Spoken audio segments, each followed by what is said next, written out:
Bible School Radio, KDKR, Decatur, Dallas, Fort Worth, and KYJC Commerce. Portions of KDKR programming do not necessarily reflect the views of this station, its management, or staff. Prudent Money with Bob Brooks is sponsored by the Prudent Money Foundation on 91.3. Well, how are things going economically today? Today we're going to take a look. Stay tuned for Prudent Money.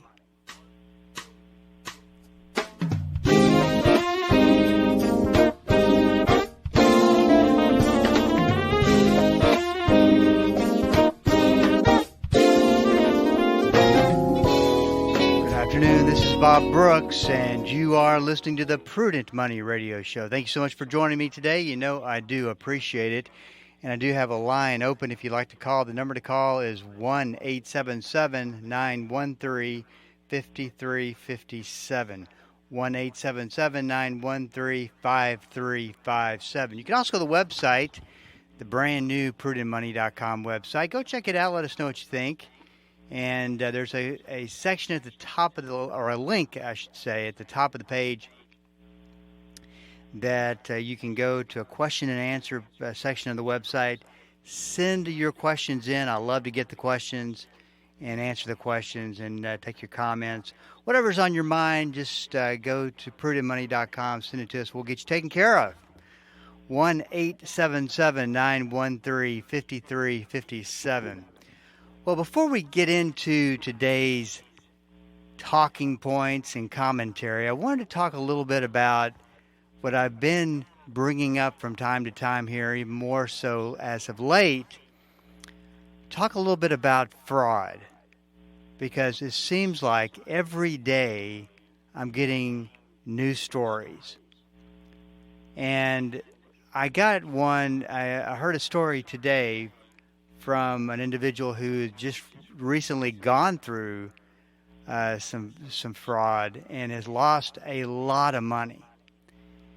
And it was a situation, so I want to go through it just to keep it at top of your mind, because what ends up happening is the fraud starts, and the fraud makes contact with an individual, and the fraud is designed to get you immediately concerned, immediately scared, immediately worried, to where you will make decisions without thinking. I mean, that's really how the basis of it and how it works. And this particular fraud is right there on your computer, and you've probably been through this or know somebody who's been through this. And this comes in various forms, but you'll get the idea. Your screen could turn black, say there's an error, you're supposed to call Microsoft, you call the 1-800 number, and Microsoft does answer, and so you're thinking, well, this has got to be legit, this is Microsoft, it's a 1-800 number, and the person on the other end of the phone starts to tell you all kinds of things that are going on with your computer, and because they have you've allowed them to sign on and join your computer, they can take control of your computer, and they act as if they're fixing it, but they're actually downloading all the information off your computer. And then this is a new twist. They will claim that that they've uncovered some things that you have on your computer that's going to now signal the FBI to get involved. I mean, this just goes on and on and on.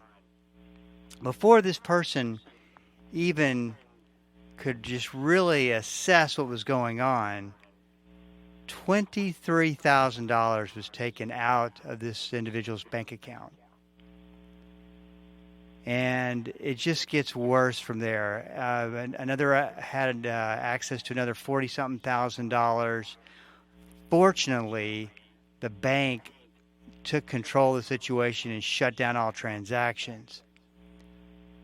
But you know, I was amazed as I heard this story, and any time I hear these stories, I want to bring it up to you so that you know, if this happens, don't do this. Do that instead.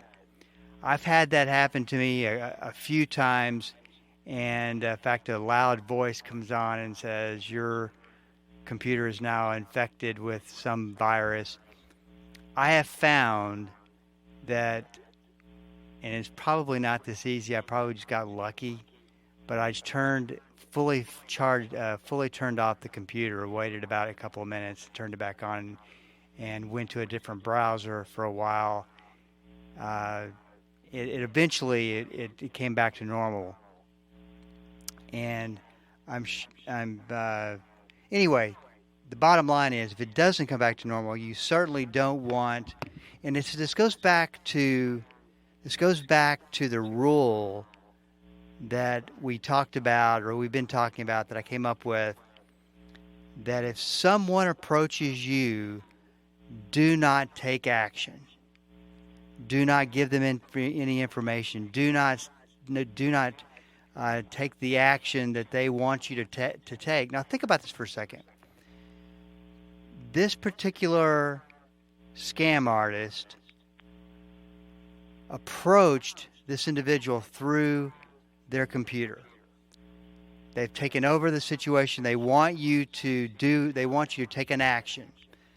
That, if you just remember that one rule, then you don't, if you're doing everything by that rule, let me put it to you that way, then you would know not to take action.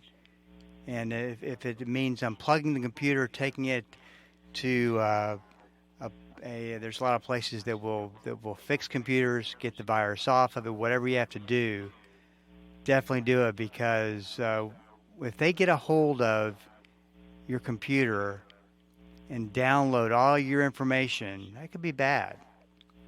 So just something to keep in mind. It just amazes me the amount of fraud that's going on. I mean, just today, I was taking a look at this. I got 2 emails today. One email: "We have received your payment, $335 from your registered account details with us." It was talking about I paid for Netflix Premium 4K for $335.65 for 2 years. Now, what did I always tell you about when you get these emails?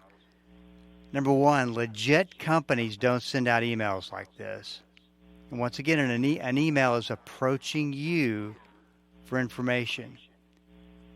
If you just scroll to the top where it says "from" and see where, it'll say "payment reminder" or something like that. But if you look underneath where it's really coming from, you'll see it's coming from a gmail.com account. And so right then and there, it's not legit. If everything was check the box, everything was Netflix, then you don't call the 1-800 number on the email. You call the 1-800 number for Netflix that you got from a legit source. Another one just said "order placed successfully." I think this one was LifeLock. And once again, if you go up to the "from," you can see it's crazy email address at gmail.com. So just a few things to think of, because once you get into this mess, it just takes so much to unravel, to get it straightened out. And then you still don't know if you're in a situation where you've got viruses on your computer and that you're about to have another problem. So we live in a world where you obviously just got to be careful. If you want a little bit more information, I didn't post that story today. I didn't. I did, however, post a story that you can go check out. I won't go into the full detail of the story because I want you to go read it yourself, which is the full purpose of putting it on PrudentMoney.com. But it was about how easy it is, how lazy we are about refund policies. And I can say that because that person that's being lazy or has been lazy is myself. And I bought this gift, and I'll go out to tell you what it was. It's a dog grooming kit, and it was specifically designed to reduce shedding. And so we have a boxer, and my wife is just drives her crazy, drives me crazy as well, because it just seems like out of the 4 boxers we've ever had, he sheds the most. So I bought this gift. I saw it on social media, and of course I got it. Wasn't anything like it was supposed to be. Didn't live up to its billing. Marketing was pretty sensationalized. And we're so used to being in an Amazon.com world where we just have easy return policies. We don't really even need to go to the return policy. Well, this return policy stated that if this product has been used, they will not take it back. And they specifically, when I sent them an email, they said, make sure you read our return policy. And I was reading this, and how in the world do you know if it works or if it doesn't work if you don't use it and take it back? Use it to see if it works or not. So you got to use it, right? However, to send it back, if you had to send it back at your expense, literally it's somewhere in China. I'm not even sure that the address, I've never seen an address like this. It looked like it had 4 towns to it. Anyway, half of what I spent on that dog grooming kit was the cost of postage sending it back. So, learned a big lesson there. Thought I would share it. That's all at PrudentMoney.com. There's more to the story, more to the refund policy as well, unfortunately, for yours truly. And you think that I would make those kind of mistakes, but I guess I did. This is Bob Brooks, 1-877-913-5357. Up against a break. Stick around. We will be right back. The Word for Today is excited to announce the new official online home for the ministry of Pastor Chuck Smith and Kay Smith, PastorChuck.org. At PastorChuck.org, you'll have instant access to thousands of hours of verse-by-verse teaching by Pastor Chuck Smith from Genesis through Revelation, and full access to special messages on subjects such as prophecy and much, much more. Also at PastorChuck.org, a full library of great teachings by Kay Smith, and a section where you can read some of Pastor Chuck's books online, all free of charge. So visit the new official online home of the Word for Today and the ministry of Pastor Chuck and Kay Smith, PastorChuck.org. Hi, I'm Jill Taylor, inviting you to join me each Saturday morning at 11 o'clock for Choose Life Radio. You'll hear people from across America sharing their stories of faith, forgiveness, redemption, and restoration. Choose Life Radio will encourage you to fully appreciate the gift of life. You may also find help for you or a friend in need.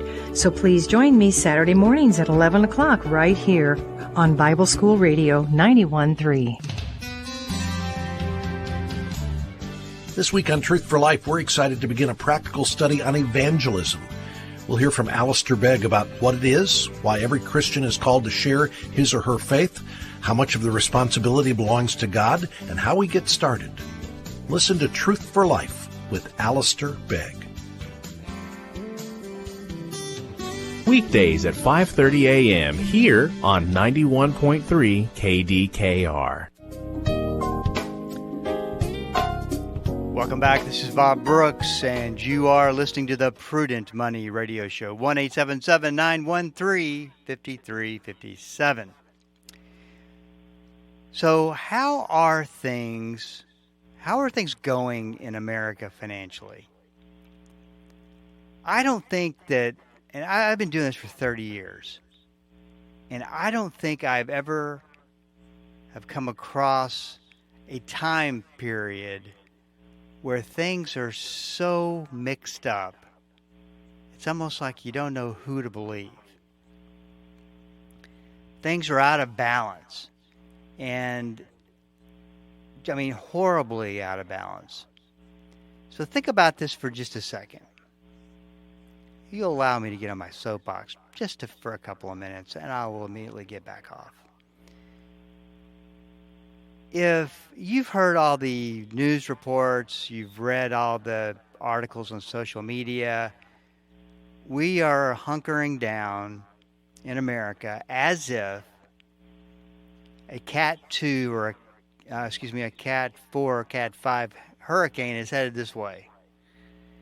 And if you look at all the indicators, there's a lot of indicators that they're screaming recession. Now, I've told you, generally speaking, recessions don't happen when everybody's talking about it and assuming that it's going to happen. It just kind of works that way.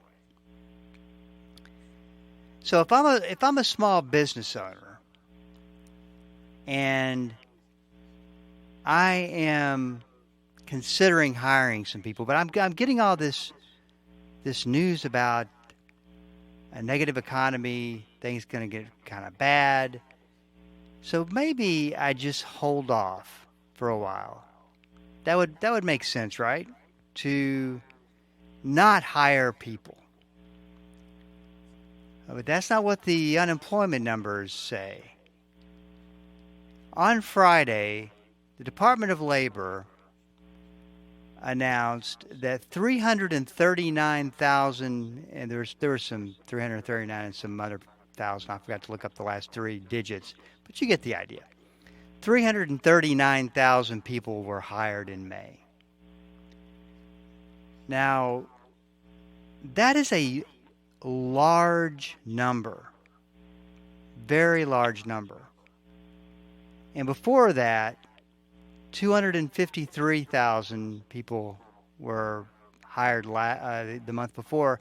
And then somewhere this year, there was like 500-something thousand people hired.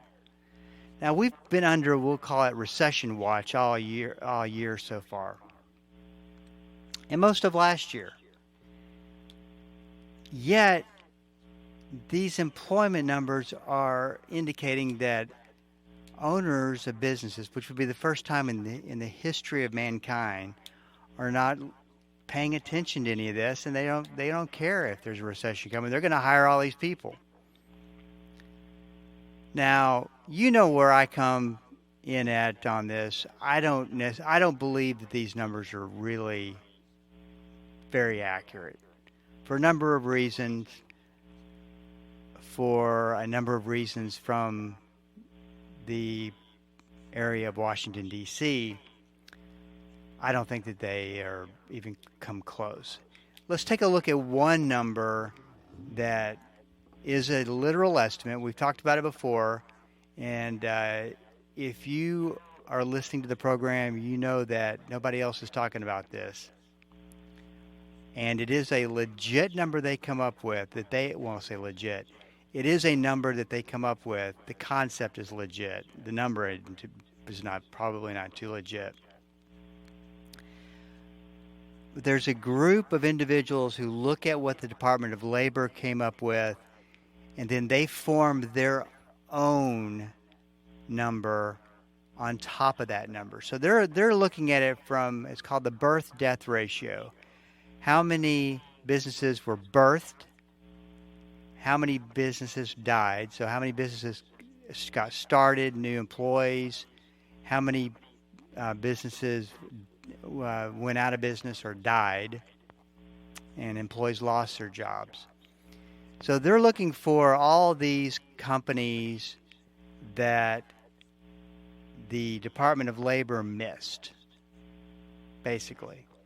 So I could be, if I was a group of one and I was the person that was in charge of this, I could say, yeah, I think 350,000 people were hired this last month. I could say 200,000 more people than the Department of Labor says. I think I would have my phone turned down. Sorry about that. So I can just make up these jobs out of thin air.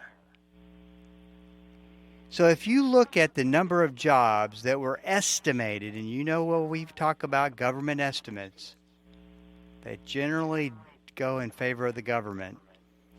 The last 2 months, 592,000 jobs were reportedly created. But 609,000 jobs were estimated. Now, you can do the math. If you took away the estimate over the past 2 months, 17 people have lost their jobs, no jobs created. Can't make this stuff up. And so how's those employment numbers looking today? But it's just amazing to me because, and I think that I think that I heard that President Biden's going to give a state of the talk to America or something like that. He's going to surprise us with some economic news. Can't wait to hear that.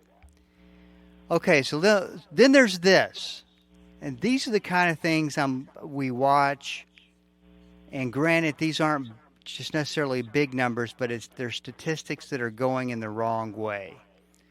Because they're a statistic that once started, people continue to take the same kind of behaviors because they don't have enough money at the end of the month.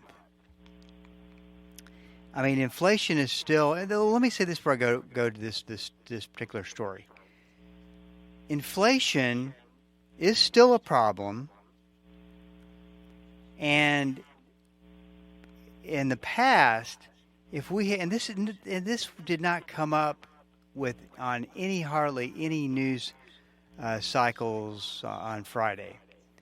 With a hot employment number, that would indicate, and the fact that we haven't gone into recession, that the economy is still hanging on, would indicate that probably the Federal Reserve Board is not done yet, or shouldn't be done yet, in fighting inflation. They're wanting to see weakness, not strength, to support their call to maybe pause and stop raising interest rates. So that's a tough dilemma, I would say. Okay, so more back to this story. More Americans are raiding their retirement accounts as the cost of living climbs, and experts predict that the number of Americans drawing on their 401ks to pay for financial emergencies may increase due to a confluence of factors. This one quote from someone they interviewed on this for this article I thought was telling. He says, quote, "It was really a choice of saving the present versus securing the future." And there's so much truth there to that a person's going to do whatever they have to today to take care of today at the risk of not taking care of the future. They got to put food on the table. And Fidelity, and I love these Fidelity statistics off of their 401k plans because these are actual. It's just like the credit reporting agencies. They can give you pretty close to actual data that's occurring. Fidelity found, and this is 401k plans with Fidelity. Fidelity found that 2.4% of 22 million people with retirement accounts in its system took hardship loans in the final quarter of 2022, up a half a percentage point from a year earlier. A similar analysis by Vanguard found that 2.8% of 5 million people with retirement accounts made a hardship withdrawal last year, up from 2.1% a year earlier. In the first 3 months of 2023, Bank of America found that the number of people taking hardship jumped 33% from the same period a year later. So you may say, well, Bob, those aren't really, I don't know, they're not real big numbers. They're showing up, though. If things were just great, like Washington wants you to believe, they wouldn't be showing up. They're showing up, and statistically, they're going in the wrong direction. That's what's concerning. So what do you do about it? Well, we'll talk about that tomorrow. Give you a reason to come back around. This is Bob Brooks. If you got a question for me, please go to the website at prudentmoney.com and send it in, because we are all out of time till we do meet again next time. Keep the faith and have a great rest of the day.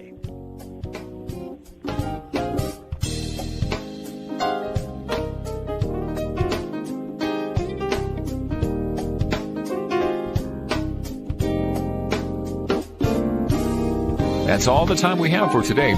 Questions or comments for Bob, or to find out more great information like what you've just heard, visit www.prudentmoney.com. Be sure to join Bob Brooks again for the next edition of Prudent Money.